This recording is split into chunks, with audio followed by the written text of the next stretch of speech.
The bleed made the rupee slide by around 6% to more than 68 rupees against the US dollar from around 64 rupees earlier.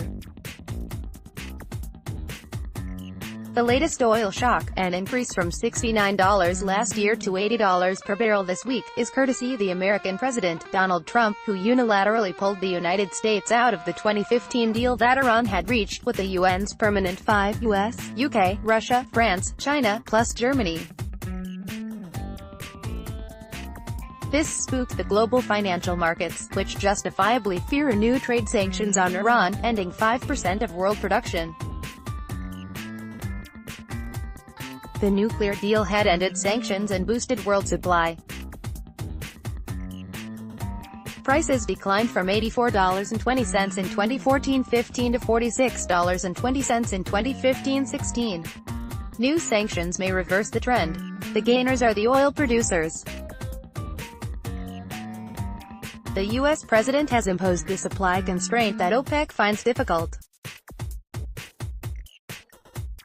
Saudi Arabia, Iran's Sunni bête noire, is in clover.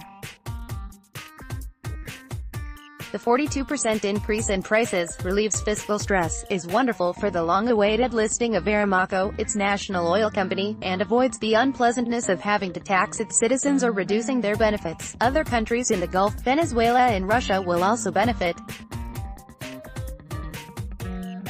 America's shale oil producers, for instance, are busily removing the covers on their drills. The big losers are China and India. For India, higher prices mean a bigger trade deficit and more stress on our foreign exchange reserves. Another outcome is rupee depreciation. Foreign hot money pulls out to safe haven destinations in times of trouble. The bleed made the rupee slide by around 6% to more than 68 rupees against the US dollar from around 64 rupees earlier. But it is still overvalued. The oil shock poses two risks for India. First, the fear that it will increase the current account deficit, the difference between international receipts and payments, from trade and income flows, beyond the acceptable level of 2% of GDP. Second, it poses a conundrum of navigating conflicting objectives, preserve the market-based retail oil price mechanism whilst graduating the price shock for consumers and containing inflation. At $80 a barrel, our additional spend on oil imports will be $9 billion this fiscal, net of the increased earnings from oil product exports.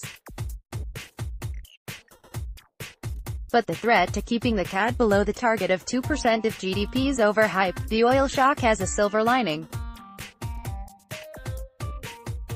With more robust fiscal balances in the Gulf, investment in jobs will increase for Indian workers, who generously remit all their earnings.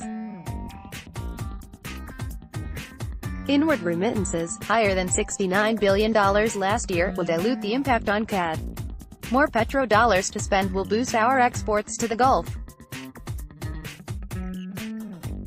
Second, the accompanying 6% depreciation of the Indian rupee will make our price-sensitive exports much more competitive. Last year exports grew by 12.1% to $300 billion.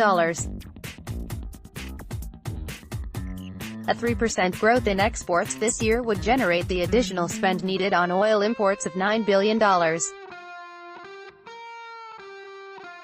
Third, a weaker rupee discourages imports generally. Last year total imports increased by 21%. Making domestic producers more competitive is in India's interest. Transport Minister Nitin Gadkari had recently claimed that subsidizing oil consumers is not aligned with the market economy. It is in a market economy that the question of targeted subsidy arises. In an old, Soviet-style economy, there are no subsidies because the government set the retail price. In our context, this is analogous to directing ONGC to absorb the cost. This is best avoided. Last year, ONGC assisted in achieving the disinvestment target by buying the government's shareholding in HPCL. Such measures to support the government, whilst undesirable, are preferable to diluting ONGC's commercial autonomy for pricing products, which also distorts markets for the private sector.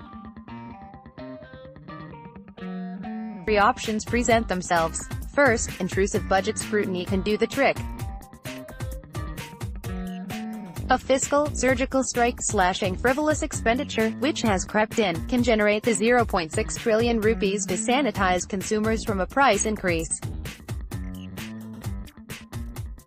This is just 6% of the 10 trillion rupees which the central government spends on schemes without including wages, pensions, interest or capital expenditure.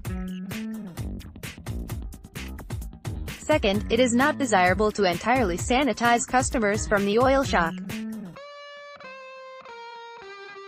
This will kill the liberalized mark-to-market regime for retail prices of oil products, introduced last year. It is also environmentally irresponsible not to have a price signal to induce lower consumption and insensitivize users to switch to more efficient end-use equipment, cars, motorcycles, water pump and generators. Mr. Gadkari is right. A portion of the oil shock should be passed through. But state governments must be cajoled to give up the windfall gain accruing to them because VAT is an ad valorem rate and not a specific rate as is central excise. Lastly, Budget 2018-19 projects a fiscal deficit of 3.3% of GDP versus 3.5% in 2017-18. The target is not credible.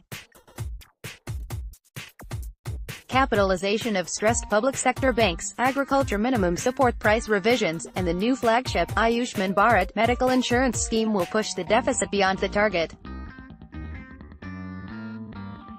The NK Singh Committee report on fiscal responsibility and budget management blasts variations in fiscal deficit capped at 4% of GDP. Following this lead can provide 1.3 trillion rupees to the finance minister, including for partly absorbing oil price increase. But stoking inflation is a real risk here. A further increase to the 2011 to 2014 level of $100 a barrel is unlikely.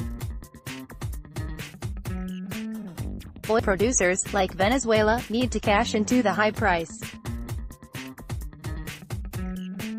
Sanctions on Iran, even if imposed, will not bite till the end of this fiscal year. If oil spikes nevertheless, a temporary adjustment loan from the IMF can dilute this external shock, which can otherwise jeopardize our carbon emission targets. The continued supply of Iranian oil, but denominated in rupees, like the Russian trade earlier, is also possible. The United States may accept such necessary, but limited, exceptions, for Iran to buy goods, needed by the Iranian people, to survive.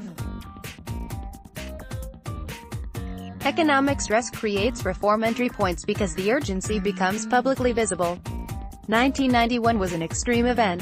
The 2018 shock is low intensity in comparison, but it can help to push the needed third generation of reforms: deep fiscal austerity, energy security and PSU autonomy.